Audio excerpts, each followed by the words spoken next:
Look at her. 27 years old and so desperate she married a vagrant. Liliana Hayes kept her eyes fixed on the dirt beneath her knees while her mother's voice sliced through the village square. The entire population of Falcon's Reach had gathered to witness her humiliation. Their faces were a mixture of pity and satisfaction. She'd known this moment would come eventually. Nothing good in her life had ever been allowed to last. Tell them, Lady Rowena demanded, circling her daughter like a wolf preparing for the kill. Tell them how you gave yourself to a drifter who showed up 3 months ago with nothing but threadbare clothes and a tired horse. How you disgraced this family by binding yourself to him under the moon without permission, without witnesses, without even telling your own mother. The whispers erupted immediately. Hand-fasting, the old way, primitive and binding, recognized by wolf law but scorned by civilized society. Liliana felt heat crawl up her neck, but she refused to give her mother the satisfaction of seeing her cry. She'd learned long ago that tears only made Rowena sharper, crueler. "Where is this mountain man of yours?" Someone called from the crowd. Did he run when things got complicated? But then, the gathered wolves began to cart, and Liliana's heart stuttered. She knew his footsteps steady, unhurried, carrying the weight that seemed to bend the air around him. Jax moved through the hostile crowd with his shoulders squared, his long blonde hair pulled back with a leather cord, his weathered face showing no fear despite being surrounded by people who wanted him gone. He looked every inch the wandering hunter they believed him to be. Worn leather vest, simple boots, calloused hands. To anyone watching, he was nobody. A man with nothing to offer except labor and empty promises. But when his pale blue eyes found hers, Liliana saw something that made her chest ache. She saw the man who'd fixed her roof without asking for payment, who'd carried water when her hands bled from the rope, who'd sat with her by firelight and made her laugh for the first time in years. She saw the man who'd made her feel human again. "So you came back," Rowena said, her voice dripping false sweetness. "I expected you to be halfway to the next village by now. That's what men like you do when the fun ends. Isn't it?" Jax didn't answer immediately. He walked straight to where Liliana knelt and extended his hand to her. "Get up. You don't kneel for anyone." She stared at his outstretched hand scarred from work, strong, steady, and felt something crack open inside her.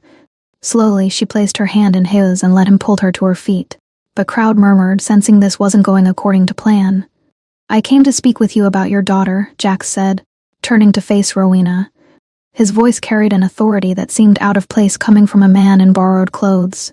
"Though I see you've decided public shame is more appropriate than private conversation. Public disgrace deserves public consequences," Rowena snapped. "You seduced my daughter. I asked her to marry me. She said yes. We were hand-fasted for nights ago under the full moon with the old words spoken. I understand that's not how things are typically done here, but where I come from, the moon's blessing matters more than a village elder's signature." The whispers intensified. Hand-fasting was ancient, rarely practiced except in the most remote territories. It was legally binding among wolves, but considered barbaric by modern standards. "Where you come from," Rowena repeated mockingly. "And where exactly is that? You've been here for months without telling anyone your history, your family, or why a man your age wanders alone. For all we know, you're a criminal, a deserter." JX's jaw tightened, but his voice remained calm. "I'm neither. I'm simply a man who recognized something worth protecting when he found it." "Worth protecting?" Rowena laughed, and the sound was ugly. "My daughter is a burden I've tried to be rid of for years. She's plain, she's old, and she has no value because her father's failures bankrupted this family before she could even understand what that meant. You call her worth protecting because you're desperate, not because she has any actual worth." Liliana felt the words hit like physical blows, even though she'd heard variations of them her entire life. But then Jax did something unexpected. He kept her hand in his and spoke directly to her parents with quiet steel in his voice. "I have no family here to negotiate with, and I understand that makes this arrangement unusual, but I'm asking you formally. I want Liliana as my wife. I'll provide for her, protect her, and give her the respect she deserves. That's more than she's received under your roof. You have nothing," Rowena spat. "I have enough. Then what I lack in possessions I make up for in recognizing her value. What everyone else in this village seems determined to convince her she has none." The silence that followed was sharp enough to draw blood. Liliana's father, Rowan, finally spoke from the edge of the crowd, his voice rough. "If you take her with nothing. No dowry. No belongings except what she's wearing. We're done with her. Done, Jax agreed without hesitation. And when you abandon her, Rowena added viciously, don't come crawling back. She made her choice. She'll live with the consequences. Yeah, she won't need to come back, Jax said. And there was something in his tone now, something that made several people take an involuntary step backward. Because I don't abandon what's mine. The way he said mine sent a shiver through Liliana that had nothing to do with fear.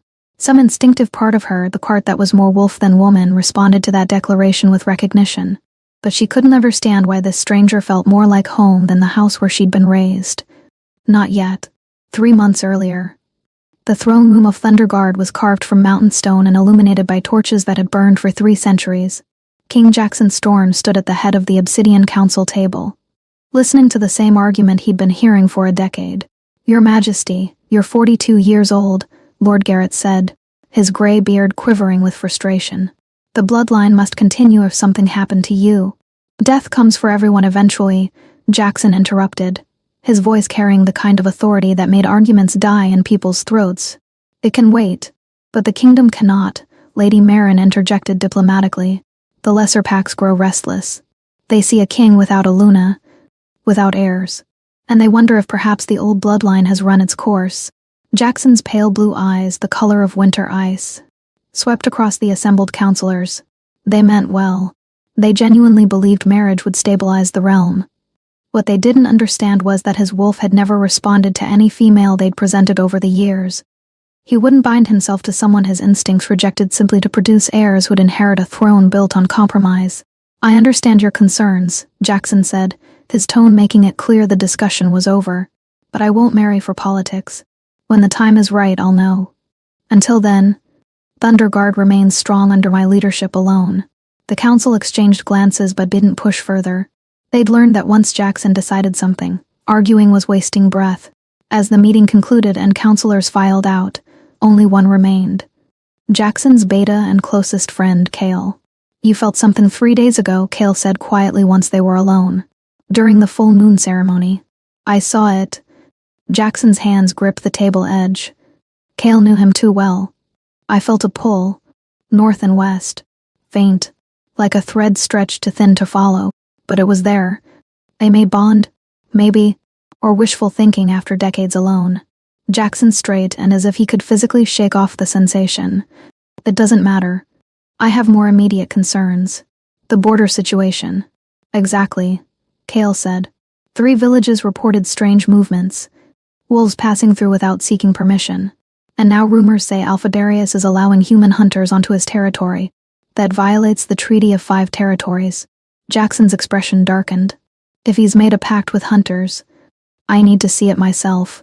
But if I arrive with a royal escort, everyone will perform for me. They'll hide what they're doing and feed me carefully constructed lies. Jackson moved to the window overlooking the mountain range his family had ruled for centuries. I need to go alone. See what's really happening without anyone knowing who I am. That's dangerous. Then you'd make an excellent king in my place, Jackson said dryly. But nothing will happen. I'll disguise my scent, dress like a commoner, travel as a wanderer. People talk freely around those they consider beneath them. I'll learn more in a week as a nobody than in a month making official visits. Kale was quiet, then nodded reluctantly. When? Tomorrow night. I'll announce the ritual of Silent Moon, a month of spiritual isolation to commune with ancestors. It's ancient tradition. No one questions it. Jackson turned to face his beta. You'll run things here.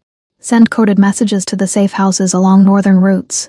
If there's an emergency, you know how to reach me. And if you find your mate while playing commoner? Jackson laughed hollow lie.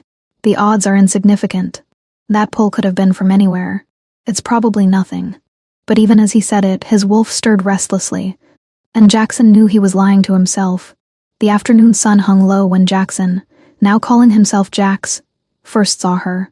He'd been in Falcon's Reach less than an hour, long enough to stable his horse and ask about work. The village was exactly what his reports described: poor, isolated, quietly desperate.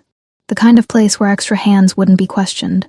He was heading toward the general store when he saw a woman struggling with 2 wooden buckets, water sloshing with each step.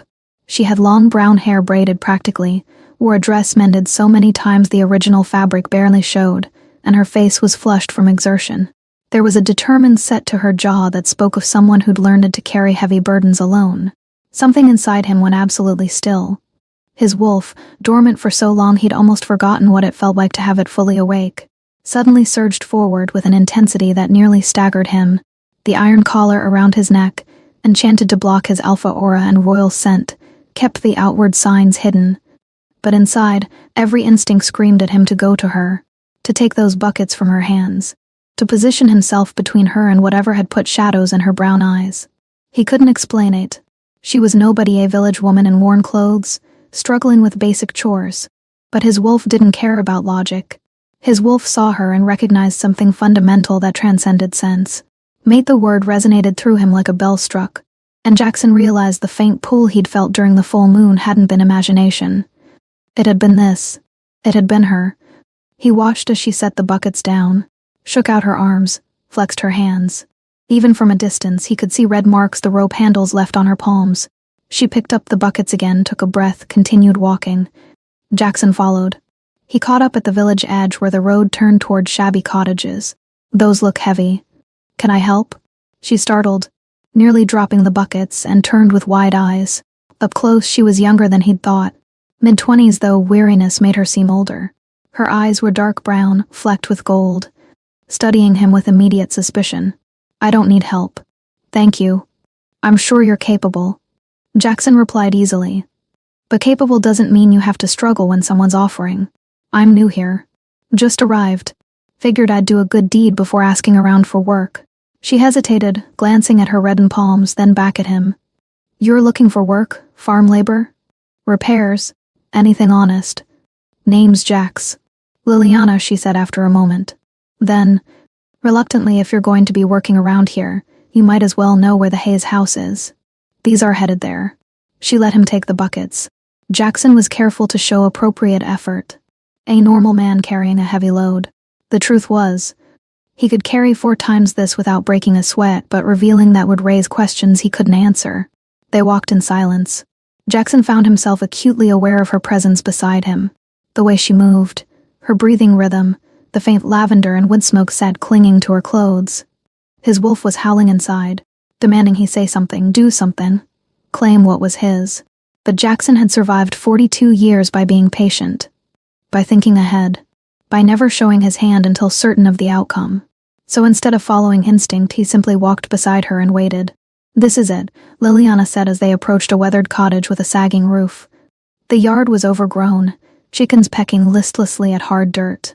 Jackson set the buckets down, taking in the structure with a practiced eye. The roof needed repairs. Windows were cracked. The whole building leaned slightly as if exhausted. Thank you, Liliana said quietly, not meeting his eyes. That was kind. It was nothing. Jackson glanced up at the damaged thatch. That roof needs replacing before winter. The frame underneath is probably rotted. She followed his gaze inside. I know. I've been trying to save enough to hire someone, but... She trailed off, shaking her head. Thank you again. She picked up the buckets and started toward the door, clearly ending the conversation. But Jackson spoke before thinking better of it. I could fix it. The roof. If you'd like. Liliana turned back, confusion clear. I don't have money for repairs. I'm not asking for money. I need to build a reputation if I want steady work. Doing a good job where people can see it. That's worth more than coins. It was a reasonable explanation. Practical. The kind of thing a traveling laborer might genuinely offer. But the truth was simpler. His wolf wouldn't let him walk away. Liliana studied him, weariness and hope warring in her expression.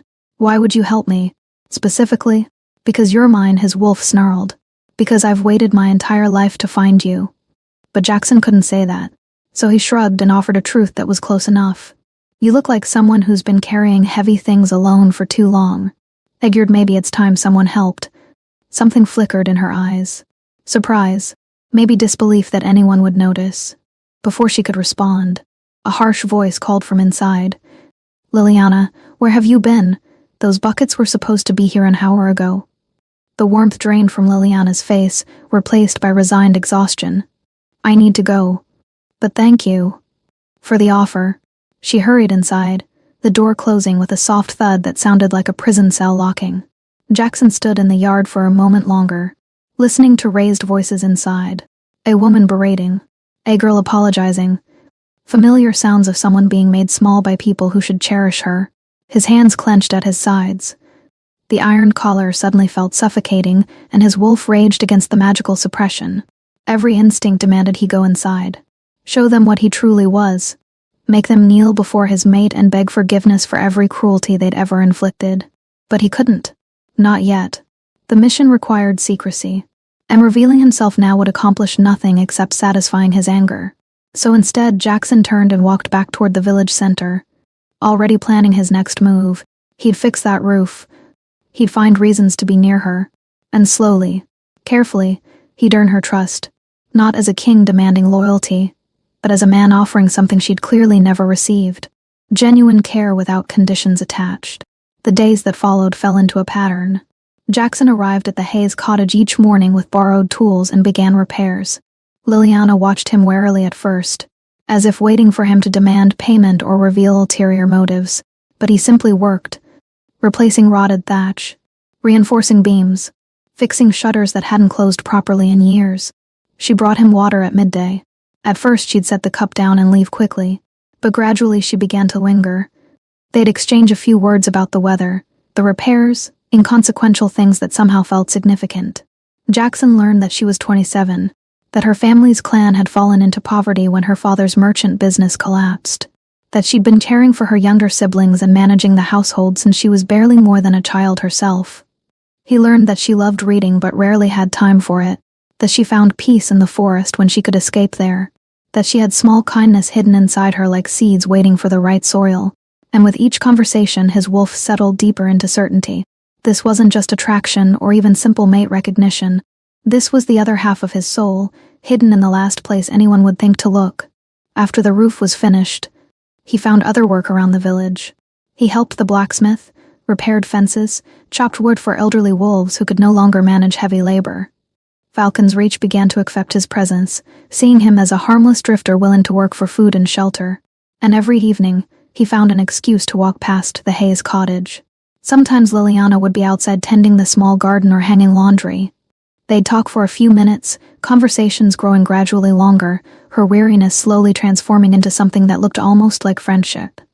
It was during one of these evening conversations, 6 weeks after he'd arrived, that Jackson made his mistake. Or perhaps it wasn't a mistake at all. Perhaps it was simply inevitability catching up with him. They were sitting on the rickety porch steps, watching twilight paint the sky purple and gold. Liliana had just told him about a book she'd read years ago, a romance about a warrior who fell in love with a healer, and there was a wistfulness in her voice that made his chest ache. "Do you believe in that?" he asked quietly. "In love that transforms people?" She was quiet for a long moment. "I used to. When I was younger, I believed someone would come and see past all the things my family sees. The failures, the disappointments, the fact that I'm too old now, and too poor and too..." She trailed off, shaking her head. "But that's children's thinking. Real life doesn't work that way. What if it does?" Jackson turned to look at her, and something in his carefully maintained composure cracked. What if someone already sees past all that? What if someone looks at you and sees strength instead of failure? Resilience instead of disappointment, worth instead of a burden? Liliana's breath caught. "Jax, I know I'm nobody," he continued, the words tumbling out before he could stop them. "I know I have nothing to offer except work and whatever protection a wanderer can provide. But I see you, Liliana. I see who you actually are, not who they've convinced you you're supposed to be." The air between them felt charged, electric. Liliana stared at him with wide eyes, her hands trembling slightly where they rested on her knees. "Why?" she whispered. "Why would you care about someone like me?" "Because you're my mate. Because my wolf recognized you the moment I saw you. Because every instinct I possess is screaming that you're meant to be mine." But Jackson couldn't say any of that. So instead he reached out slowly, giving her time to pull away, and covered her hand with his. "Because caring about you is the easiest thing I've done in years." They sat like that as darkness fell around them, hands touching, something profound and terrifying building between them. And when Liliana finally stood to go inside, she looked back at him with an expression that held equal parts hope and fear. "Good night, Jax. Good night, Liliana." But they both knew something had shifted. Something irrevocable had been set in motion, and there was no going back now. The week after that twilight conversation changed everything. Liliana found herself watching for JX's arrival each morning with something that felt dangerously close to anticipation. He'd finished the roof work but kept finding reasons to return. A loose shutter that needed fixin'. Firewood that needed splitting. A garden fence that had finally collapsed after years of threatening to do so. But Jackson wasn't just playing at being a handyman. Every repair he made positioned him closer to the information he needed. While working on Liliana's fence, he overheard conversations between passing wolves about strange scents in the northern woods. While chopping wood for the elderly widow to cottages down, he learned that hunters had been spotted near the border 3 times in the past month, far more than usual for this season. At night, he documented everything in coded notes that he passed to traveling merchants who tarried them to safe houses along the trade routes. From there, ravens would fly the messages to Kale at the palace. The system was slow but secure, and Kale's responses confirmed what Jackson suspected. Alpha Darius was involved, but the extent remained unclear. The mission required patience, but his wolf was growing increasingly restless, torn between duty and the mate bond pulling him toward Liliana with magnetic force. The iron collar blocked her recognition of what he was, what they were to each other, and watching her remain oblivious to the connection tearing through him was its own special torment. 2 months into his stay on Falcon's Reach, Jackson finally got the break he needed.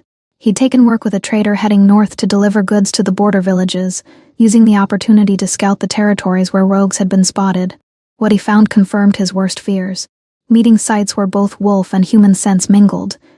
Silver weapon fragments left carelessly behind. And territorial markers that had been deliberately obscured. Darius wasn't just allowing hunters access. He was coordinating with them, facilitating meetings between human mercenaries and rogue wolves who wanted to destabilize the established pack structure. The alliance was still forming, still fragile, but if left unchecked, it could spread like poison through all the northern territories. Jackson needed more time to identify all the players involved, to understand the full scope before he could dismantle it, which meant maintaining his disguise longer than he'd initially planned, which meant deepening his deception with Liliana even as his feelings for her became increasingly real. The gossip started around the 10th week. Liliana heard it first at the village well, but two women fell silent when she approached, then at the market, and whispered conversations that stopped abruptly when she passed. Her sister Lydia appeared at the cottage 3 days later, her expression a mixture of concern and barely concealed satisfaction. Mothers heard the rumors, Lydia said without preamble. About you and the drifter. Liliana's hand stilled over the bread dough she'd been kneading. There's nothing to hear. He's helped with repairs. We talk occasionally. That's all. That's not what people are saying. Lydia examined her nails with studied casualness. They're saying you're spending inappropriate amounts of time with a man who has no family, no property, and no prospects. That looks desperate, Liliana. The word hit exactly as intended. Desperate. As if her loneliness was so pathetic that even accepting friendship was cause for shame. He's been kind to me, Liliana said quietly. I won't apologize for that. Kind? Lydia's laugh was sharp. Men aren't kind without expecting something in return. And when you're 27 and unmarried, people assume they know what that something is. After Lydia left, Liliana stood alone in the cottage and felt the familiar weight of judgment settling over her shoulders. But beneath it, something new stirred. A quiet defiance. For the first time in her life, someone saw value in her, and she refused to let the village's poisonous gossip destroy that. Jackson heard about Rowena's reaction from the blacksmith whose wife was friends with one of the Hayes neighbors. Apparently, Liliana's mother was livid, calling it a disgrace and demanding Liliana end whatever inappropriate association existed between them. He found Liliana that evening in the small garden behind her family's cottage, pulling weeds with more force than necessary. She didn't look up when he approached, but he saw the tension in her shoulders, the redness around her eyes that suggested recent tears. Your mother spoke to you, he said quietly. My mother has many opinions about my life. Liliana yanked out another weed, most of them unfavorable. Jackson crouched beside her, close enough to speak without being overheard if anyone was watching from the house. I can stay away, if that would make things easier for you. I don't want to cause you more pain. Liliana's hands finally stilled. She looked at him, and there was something fierce in her eyes that he hadn't seen before. Do you want to stay away? No, he admitted, but what I want isn't what matters here. Why doesn't it matter? Her voice rose slightly. Why is everyone else's opinion more important than what either of us actually feels? The question hung between them, loaded with everything they hadn't said. Jackson could feel his wolf straining against the magical suppression of the collar, demanding he claim her, mark her, make the bond visible to everyone watching. But he held back, because rushing this would solve nothing. Instead, he reached out and covered her dirt-stained hand with his. "It doesn't matter," he said firmly. "Not to me, but I need you to understand what you're choosing. If I stay, if we continue spending time together, the gossip will get worse. Your family will push harder. The village will judge you more harshly. I can handle their opinions, but you shouldn't have to suffer for my presence." Liliana looked down at their joined hands. "What if I told you their judgment is nothing compared to the loneliness I felt before you arrived? What if I said I'd rather face their cruelty with you beside me than face their pity alone?" Jackson's chest tightened. "Then I'd say you're braver than anyone in this village deserves." She smiled, small and fragile but genuine. "I'm not brave. I'm just tired of being afraid." They stayed like that as twilight deepened around them, to people choosing each other despite the world's determination to keep them apart. And Jackson knew with absolute certainty that whatever happened with his mission, whatever consequences came from revealing the truth, he would never regret this moment.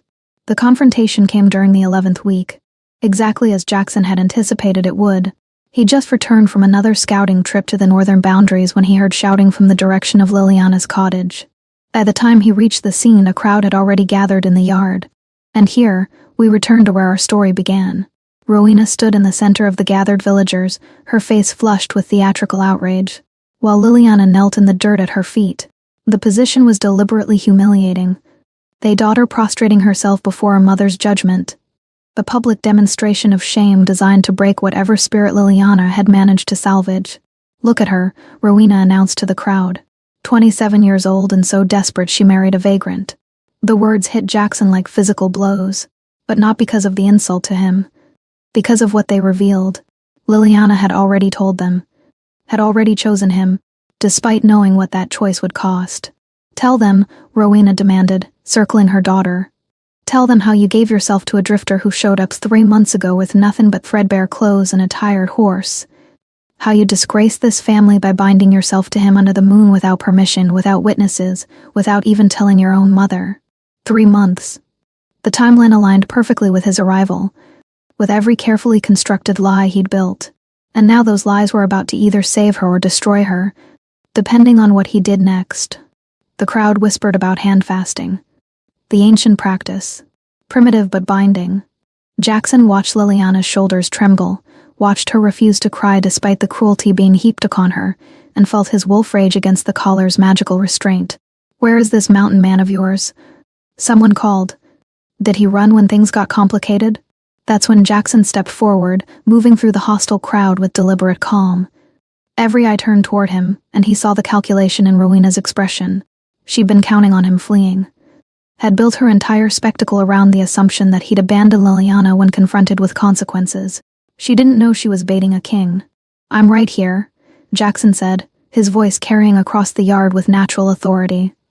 He walked straight to where Liliana knelt and extended his hand. "Get up. You don't kneel for anyone." He felt her hand tremble as she placed it in his, felt the way she leaned into his support as he pulled her to her feet. Around them, the crowd murmured, sensing this wasn't going according to anyone's expectations.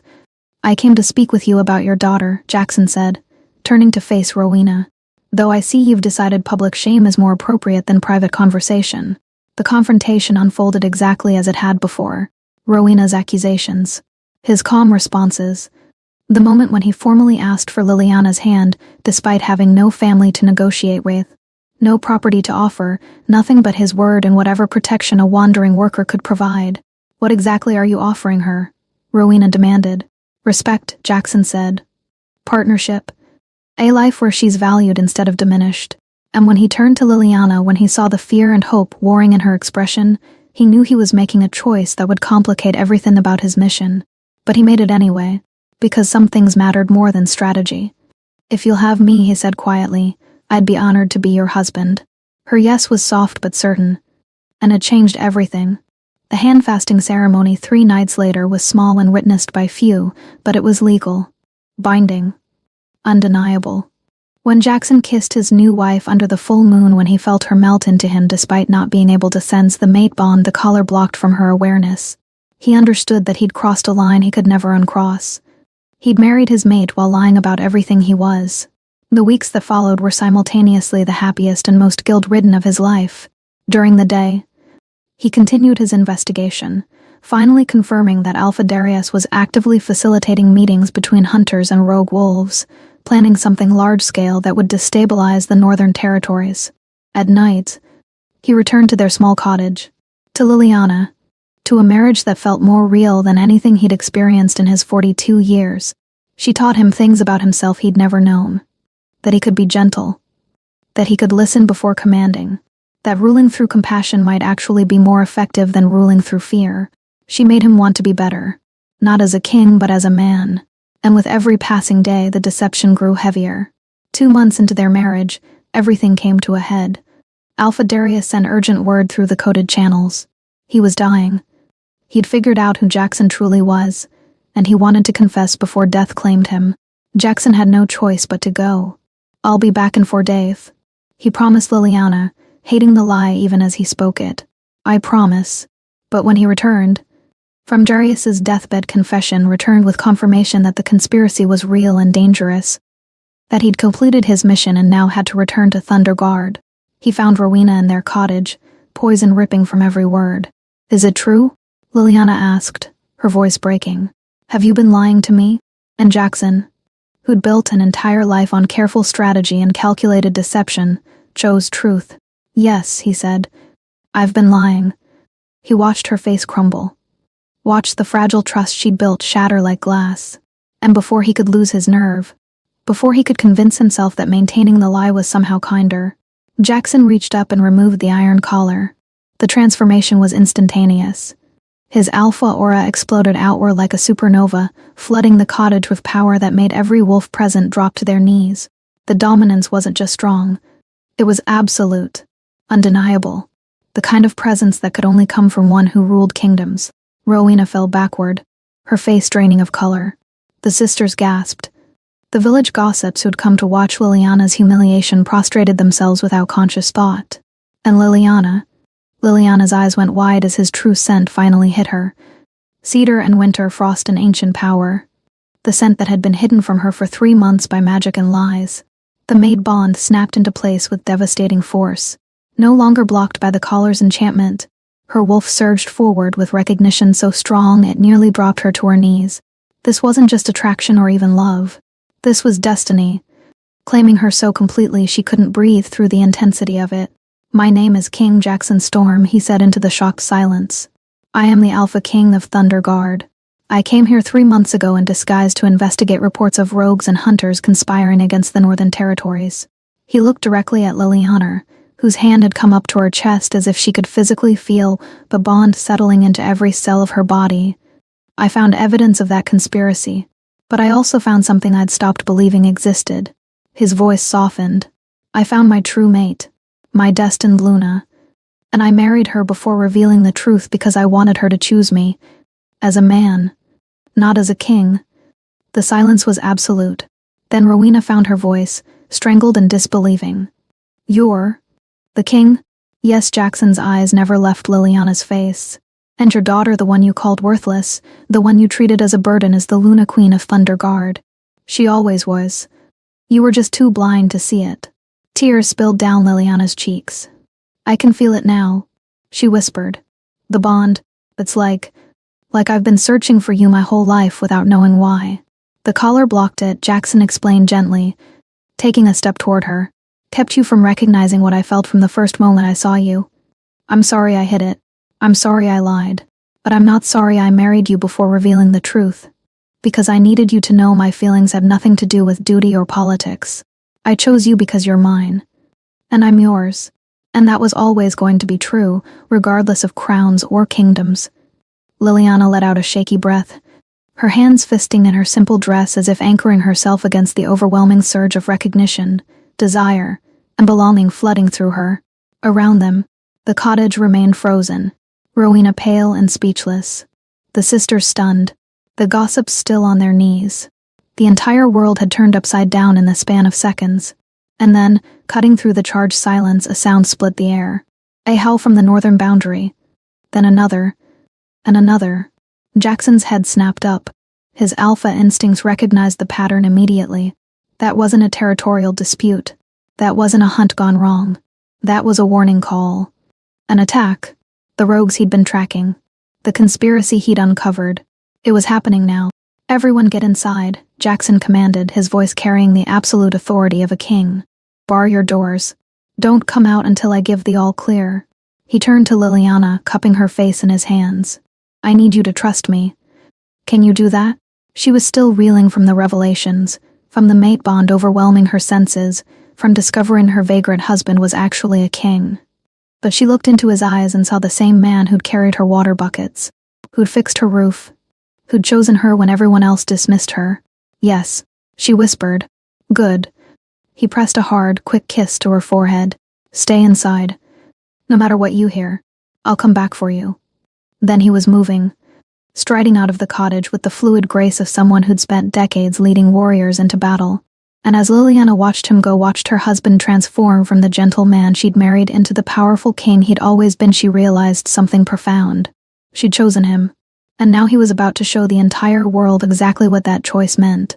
The night air hit Jackson like a physical force as he strode out of the cottage. His true alpha power was no longer contained by the Iron Collar's magic. Every wolf within a mile radius could feel it now, the overwhelming pressure of dominance that marked him as something far beyond a simple alpha. He was royalty, ancient bloodline, the kind of power that bent the world around it. The howls were closer now, coming from multiple directions. A coordinated attack, just as he'd feared. The rogues and their hunter allies had chosen tonight, perhaps sensing weakness in a small village with no strong alpha to defend it. They'd made a fatal miscalculation. Falcon's Reach had a king. Jackson's wolf surged forward as he shifted mid-stride, bones restructuring with practiced ease, blonde hair transforming into pale golden fur that caught the moonlight like spun silver. His shifted form was massive, easily twice the size of a normal wolf, with ice-blue eyes that glowed with predatory intelligence. This was the form that had led armies, that had defended Thunderguard's borders for 2 decades, that had never lost a battle. The first rogue broke through the tree line at the village's northern edge.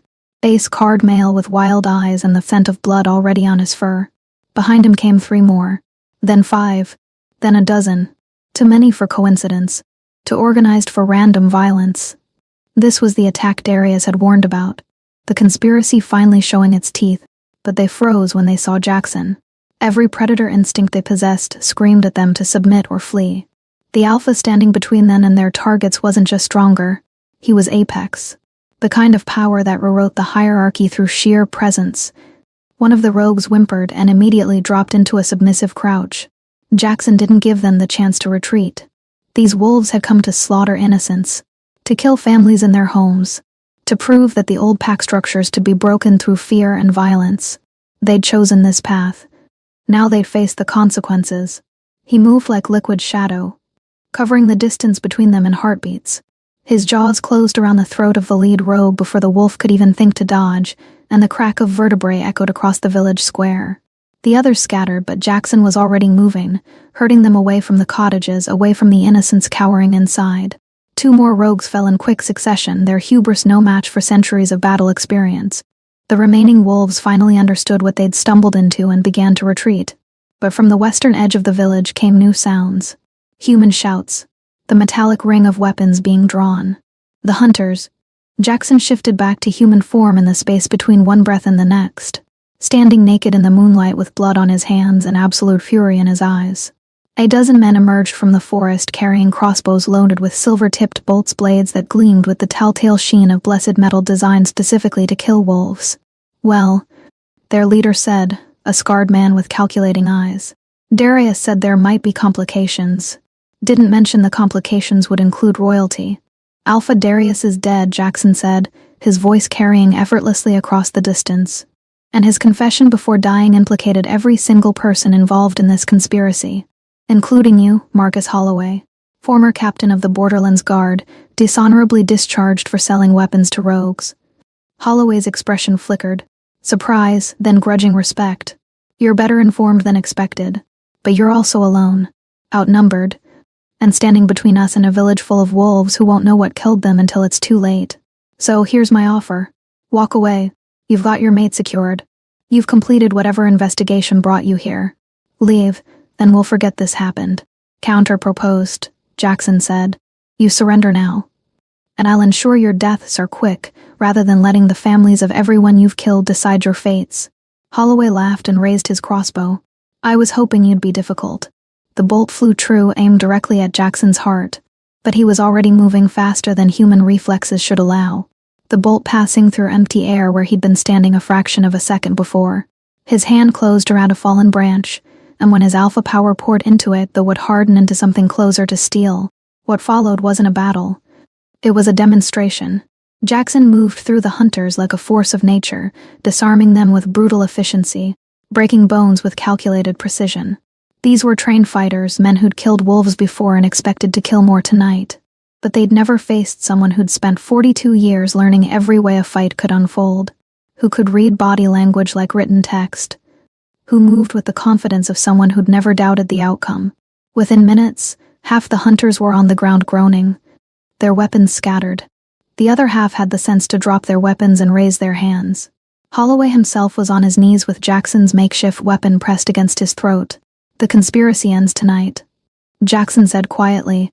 Every name, every contact, every pack member who was involved. You're going to tell me everything. And if I don't, Holloway gasped, then I'll let the village decide what to do with the man who came to murder their children. Jackson increased the pressure slightly. Your choice. Holloway's resistance crumbled. He talked. Dawn was breaking over Falcon's Reach when Cale arrived with 50 royal guards, their armor bearing the silver wolf crest of Thunder Guard. They'd ridden through the night, summoned by the emergency signal Jackson had sent when Darius first confessed. The sight of the Beta and the royal guard riding into the village square made the entire calculation emerge from their homes despite the danger. Cale took in the scene. The dead rogues. The captured hunters bound and guarded by village volunteers. And his king standing in the center of it all, wearing borrowed clothes and looking every inch the warrior he'd always been. Your Majesty, Cale said, dismounting and dropping to one knee.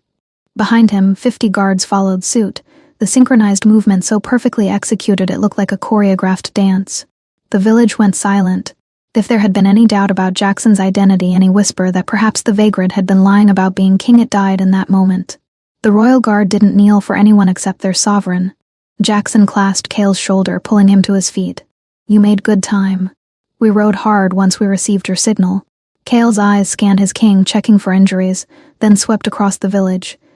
The situation? Contained. 12 rogues dead. 3 captured. 15 hunters captured, including their leader Marcus Holloway. He's been cooperative. Jackson's tone made it clear that cooperative had required persuasion. I have names, locations, and enough evidence to dismantle what remains of the conspiracy. Alpha Darius? Dead, but he confessed before the end. Sent the hunters away from his own territory. They came here instead, thinking Falcon's Reach would be easy prey. Jackson's jaw tightened. They were wrong. Cale nodded. Then his attention shifted to the cottage where Liliana stood in the doorway, watching with wide eyes. Even from a distance, even without being able to sense the mate bond himself, Cale could see the way his king's entire posture changed when he looked at her. The tension eased, the cold calculation warming into something almost gentle. So it's true, Cale said quietly. You found her. I found her. Jackson's voice held something Cale had never heard before. Vulnerability. Wonder. And underneath it all, absolute certainty. Cale, meet Liliana Hayes. My wife. My mate. Your Luna Queen. The title hung in the air, and Cale saw the moment it truly registered for the watching villagers.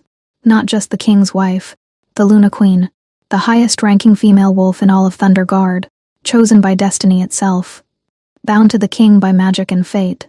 The same woman they'd called worthless 3 months ago. Cale approached Liliana and dropped to one knee, his fist over his heart in the traditional gesture of fealty. Your Majesty. I am Cale, Beta of Thunder Guard and your humble servant. The kingdom has waited a long time for your arrival. Liliana looked overwhelmed, her hands clutching the doorframe as if it were the only thing keeping her upright. But she found her voice, and when she spoke, it was steady despite her obvious shock. Please stand. Beta Cale. I am still learning what all of this means. You'll have time, Kale assured her, rising gracefully. And assistance. The entire kingdom will support you. Movement behind Liliana caught Jackson's attention. Rowena had emerged from wherever she'd been hiding during the attack. Her face ashen, her earlier theatrical outrage replaced by something that looked almost like terror. Behind her came Rowan, looking 10 years older than he had the day before, and the two sisters both stunned into silence. They'd witnessed everything. The battle. The royal guard. Their daughter, the one they'd called a burden. The one they'd tried to shame into submission. Being addressed as royalty by warriors who would die on her command. The karma Jackson had promised was beginning. The next hours passed in organized chaos. Kale's guards secured the prisoners, documented evidence, and began the process of transporting everything back to Thunderguard for formal trials. Jackson gave orders with the natural authority of someone who'd ruled for decades, and the village watched in awed silence as the man they'd thought was a vagrant coordinated operations with military precision. But eventually the immediate crisis was handled, and Jackson found himself standing in the cottage he'd shared with Liliana for 2 months, looking at the simple life they'd built together, and knowing it was over. "We'll leave at midday," he told her gently. "That gives you time to gather anything you want to bring, to say goodbye to anyone who matters." Liliana looked around the small cottage, at the table where they'd shared meals, at the fireplace where they'd talked through long evenings, at the bed where they'd held each other and pretended the outside world didn't exist. "This was real, wasn't it?" she asked quietly. "These 2 months, they were real." "The realest thing in my life," Jackson said, crossing to her and taking her hands. "Everything else was deception. But what we built here, what we feel, that was never a lie." She nodded, tears gathering in her eyes. "I don't know how to be a queen. You already know how to be brave, how to be kind, how to see value in people others dismiss. That's what matters most." He brushed away a tear with his thumb. "The rest we'll figure out together." A knock at the door interrupted them. Jackson opened it to find Rowan standing there, hat in his hands, looking smaller than Jackson had ever seen him. "Your Majesty," Rowan said, the title awkward in his mouth. Could I speak with my daughter before you go?"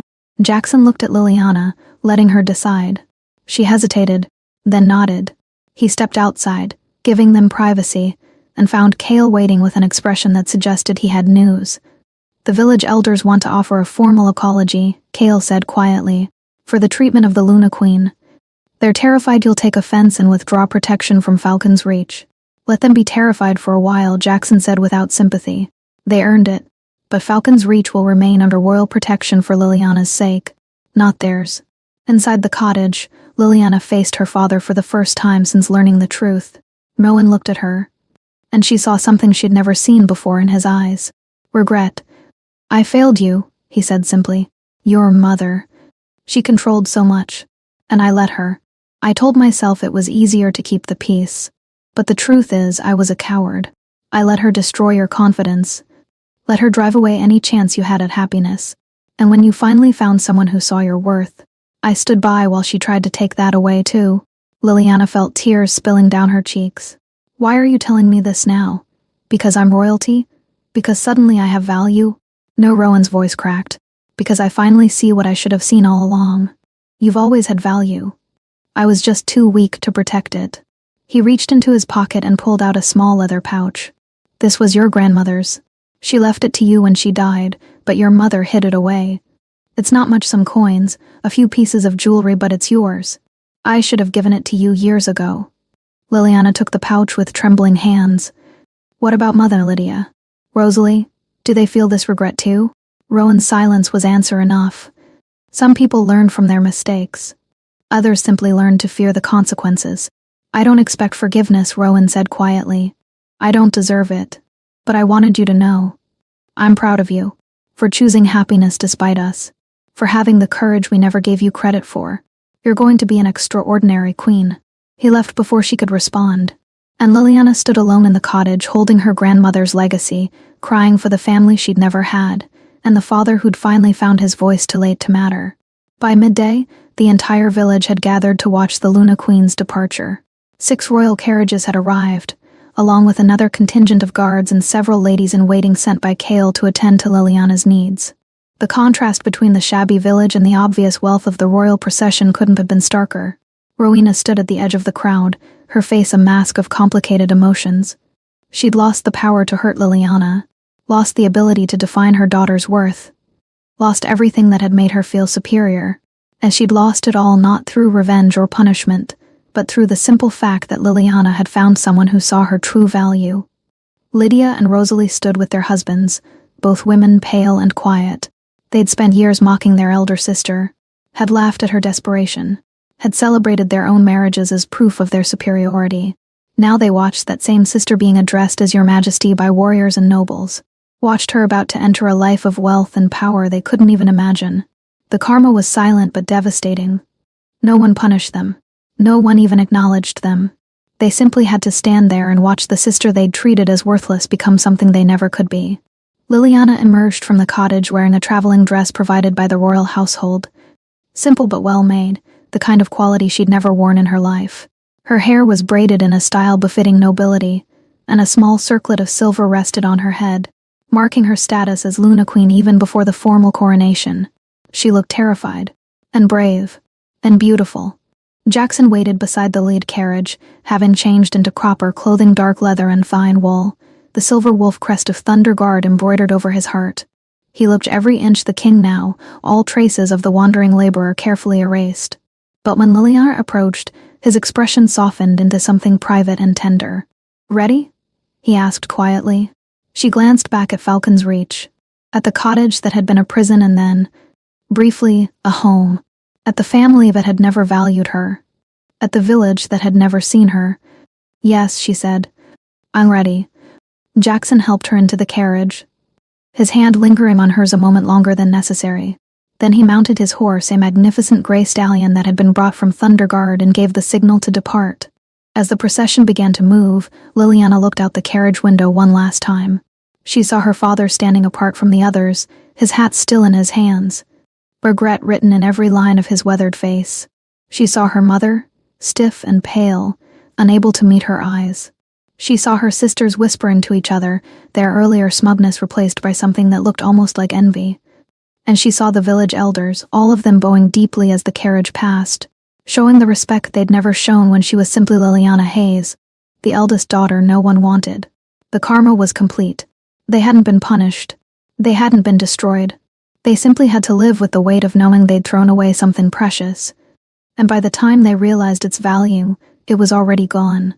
As Falcon's Reach disappeared behind the trees, Liliana felt something shift inside her. The old Liliana, the one who'd believed she was worthless, who'd accepted cruelty as her due, who'd never dared to hope for more, was being left behind with the village. What moved forward was someone new, someone who'd been chosen by destiny, claimed by a king, and revealed to have worth she'd never been allowed to see. She was Liliana Storm, Luna Queen of Thunder Guard, and her real story was only just beginning. The journey to Thunder Guard took 3 days, and with each mile they traveled, the landscape transformed. The poor, struggling territories of the borderlands gave way to prosperous farmlands, then to rolling hills dotted with thriving villages, and finally to the mountains themselves, ancient, imposing, beautiful in their harsh grandeur. Liliana spent most of the journey in the carriage, watching the world change outside her window while trying to process everything that had happened. Jackson rode alongside her carriage during the day, occasionally stopping to check on her, to answer questions, to simply be present. At night they stayed in royal stations, small but well-appointed buildings maintained specifically for the king's travels, and he would hold her while she trembled with anxiety about the future rushing toward them. "What if they don't accept me?" she asked on the second night, curled against his chest in the darkness. "What if the council sees me as you did, as a poor village woman with nothing to offer? Then they'll learn the same lesson Falcon's Reach learned," Jackson said firmly. "That judging someone by their circumstances rather than their character is the fastest way to reveal your own limitations." He pressed a kiss to her hair. "Besides, you're not just anyone. You're my mate. Destiny chose you. Not politics, or strategy, or careful negotiation. The council will have to accept that. But what if I fail?" The fear in her voice was raw, honest. "What if I don't know how to be what they need? Then you'll learn. The same way you learned to survive your family. To find strength when everyone told you you were weak. To choose happiness despite every obstacle." He tilted her face up to look at him. "You're already stronger than most wolves I've known. You just haven't had anyone tell you that before." She kissed him then, pouring all her fear and hope and desperate love into the connection between them. And Jackson held her like she was the most precious thing in his kingdom. Because she was. The palace of Thunder Guard came into view on the afternoon of the third day, and Liliana's breath caught. It wasn't a single building, but rather a sprawling complex carved into the mountainside itself, with towers reaching toward the sky and walls that had stood for centuries. Waterfalls cascaded down the cliffs on either side, their mist creating rainbows in the afternoon sun, and the whole structure seemed to glow with a power that was both beautiful and intimidating. "This is home," Jackson said, riding close to her carriage window. "You're home now." Home. The word felt foreign. Impossible. How could a place this grand, this ancient, ever feel like home to someone who'd grown up in a cottage with a leaking roof? But as they passed through the massive gates, guards saluting with fists over hearts, their faces showing genuine joy at their king's return, Liliana saw something that eased her anxiety slightly. The palace wasn't just a monument to power. It was alive, functional, filled with people going about their daily work. Servants hurried across courtyards, guards trained in practice yards, and somewhere in the distance, she could hear children laughing. It was a home, just on a scale she'd never imagined. The carriage stopped in the main courtyard, where what appeared to be the entire palace staff had gathered. Hundreds of wolves stood in organized rows, all dressed in formal livery, all waiting to meet their new Luna Queen. Jackson dismounted and opened the carriage door himself, extending his hand to help Liliana down. She took it, grateful for his steady presence, and stepped out into the weight of hundreds of watching eyes. "People of Thunder Guard," Jackson's voice carried across the courtyard with natural authority. "I present to you Liliana Storm, my true mate and your Luna Queen. She comes from humble beginnings, which makes her uniquely suited to understand the struggles of all our people, not just the privileged few. I expect you to serve her as you serve me, with loyalty, respect, and unwavering dedication." The response was immediate. As one, the assembled crowd dropped to one knee, heads bowed in a gesture of absolute fealty. The synchronized movement was so perfectly executed it looked like a wave flowing across the courtyard. "Your Majesty," they said in unison. "Welcome home." Liliana felt tears prick her eyes. Welcome home. Words she'd never heard from her own family, now offered by hundreds of strangers who owed her nothing but duty. The first council meeting happened that evening before she even had time to properly settle into her new chambers. Jackson had apologized for the timing but explained that the conspiracy they'd uncovered required immediate attention, and the council needed to understand everything that had happened, including how he'd found his mate. Liliana sat beside him at the head of a long obsidian table, wearing a gown that had been hastily altered to fit her deep blue silk embroidered with silver wolves, far finer than anything she'd ever touched before. Around the table sat 12 council members, their faces showing varying degrees of curiosity, skepticism, and barely concealed shock. Lord Garrett, the elderly counselor who'd been pushing for Jackson to marry, looked like he'd bitten into something sour. "Your Majesty, while we're grateful you've finally taken a mate, we must express concern about the circumstances. They village woman, with no noble blood, no political connections, no training in governance, is exactly what this kingdom needs," Jackson interrupted, his voice carrying an edge that made Garrett fall silent. "I spent 3 months living among common wolves, seeing firsthand how our policies affect those without power or privilege. Liliana knows those struggles intimately. She understands what it means to be overlooked, underestimated, and dismissed. That perspective is invaluable. But Your Majesty," Lady Marin spoke carefully, "understanding hardship and governing a kingdom are vastly different skills. Perhaps the Luna Queen could benefit from extensive training before taking an active role in. I don't need her to benefit from anything except your respect and support." Jackson's tone went cold. "She's my mate, chosen by destiny itself. That makes her Luna Queen with all the authority and responsibility that entails. If any of you have a problem with that, you're welcome to resign from this council." The silence that followed was heavy with tension. Liliana sat perfectly still, feeling every eye on her, feeling the weight of their doubt and judgment. It was Falcon's Reach all over again. Being told she wasn't enough, would never be enough, needed to be fixed or hidden or changed.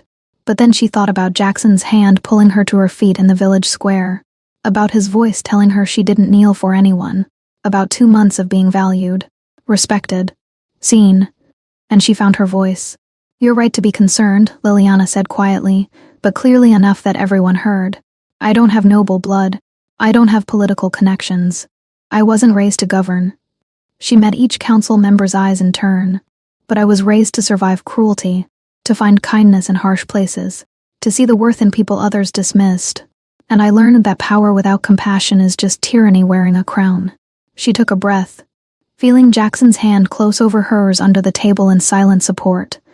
I'm not here to replace what you do or claim I know better. I'm here to learn, to serve, and to make sure this kingdom's strength includes taking care of those who can't take care of themselves. If that's not something you can accept, then perhaps His Majesty is right. Perhaps you should consider whether you're still suited for this council. The silence that followed was different. Surprised. Thoughtful. Lord Garrett's expression shifted from contempt to something that might have been grudging respect. Lady Marin actually smiled slightly. Kale, sitting at the far end of the table, caught Jackson's eye and nodded once, a clear sign of approval. Well, Lord Garrett said finally, perhaps there's more to your Majesty than first appears. Time will tell. Yes, Liliana agreed. It will. The weeks that followed were the hardest of Liliana's life. Harder than living under her mother's cruelty. Harder than facing public humiliation. Harder than anything she'd experienced before. Because for the first time, she actually had something to lose. The palace was a maze of protocol she didn't understand. Of social hierarchies she'd never learned. Of expectations she couldn't meet. There were formal dinners where she used the wrong utensil and felt the noble's eyes tracking her mistake. There were audiences with visiting alphas who barely concealed their disdain for a Luna Queen without a proper bloodline. There were council meetings where she understood only half the political maneuvering happening around her. And there were whispers. Always whispers. The king's little peasant. Chosen by accident, not design. She'll embarrass the kingdom sooner or later. Liliana heard them all, felt them chip away at her confidence and fought not to believe them. But doubt was an old companion. And it knew exactly how to find the cracks in her armor. 3 weeks into her new life, she broke down, sobbing in their chambers while Jackson held her and let her cry out all the fear and inadequacy she'd been holding inside. I'm failing, she whispered against his chest. I can feel them judging me. Waiting for me to prove I don't belong here. And maybe they're right. Maybe I'm not strong enough for this. You're wrong, Jackson said firmly. You're not failing. You're learning. There's a difference. How can you be sure? Because I watch you every day, he said, tilting her face up to look at him. I watch you treat servants with the same respect you give council members. I watch you listen to petitions from common wolves and actually hear what they're saying, not just what you want to hear. I watch you find solutions others miss because you understand what it means to have nothing and need everything. He brushed away her tears with gentle thumbs. The council wanted me to marry someone who knew how to play political games. Someone who could navigate high society without making waves. But I didn't need another politician. I needed someone with a moral compass that pointed true north regardless of who was watching. I needed you. But I don't know how to be a queen, she said helplessly. Then let me tell you a secret. Jackson smiled slightly. Neither did I when I first took the throne. I was 22, barely more than a boy. And suddenly, I was responsible for millions of lives. I made mistakes. I failed. I learned. And eventually, I became the king Thunderguard needed. Not because I was perfect, but because I refused to stop trying. He pressed a kiss to her forehead. Give yourself the same grace you'd give anyone else. Learn, grow, and trust that the reason destiny chose you isn't because you were already perfect, but because you have the capacity to become everything this kingdom needs.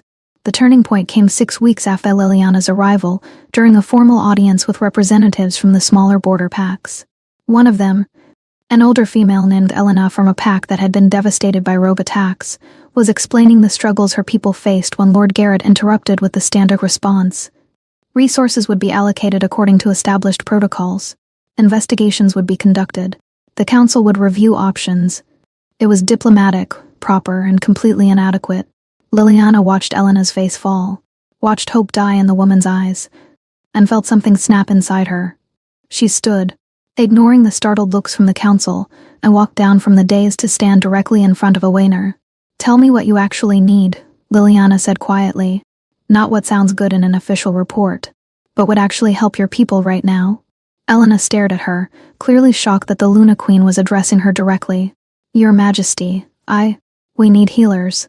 We lost ours in the attacks, and we don't have the resources to attract new ones. And we need builders. Our homes were destroyed, and winter is coming. But most of all," she swallowed hard, "we need to know someone remembers we exist, that we matter." Liliana turned to look at Lord Garrett. "How long would your established protocols take to deliver help?" 3 to 4 months, Your Majesty," he said stiffly. "We must conduct proper assessments, allocate resources appropriately. They'll be dead by then," Liliana said bluntly. "Or scattered to other territories. Their pact dissolved." She looked at Jackson. "We have royal healers, don't we? More than the palace actually needs." "We do," Jackson confirmed, watching her with something that looked like pride. "And we have builders on staff for palace maintenance?" "Yes. Then we send them today. 5 healers, 10 builders, and enough supplies to get them through winter. Not in 3 months. Today." Liliana looked back at Elena. "Will that help?" Elena's eyes filled with tears. "Your Majesty. That would... Yes, that would save us. Then it's done." Liliana turned to the council, her chin lifted in unconscious challenge. "Unless someone objects?" No one did. How could they? She'd just solved a problem in 5 minutes that they'd been reviewing for months. More importantly, she'd done it by actually listening to what was needed rather than hiding behind protocol. After the audience ended, Jackson pulled her aside, his eyes bright with something fierce and proud. "Do you know what you just did?"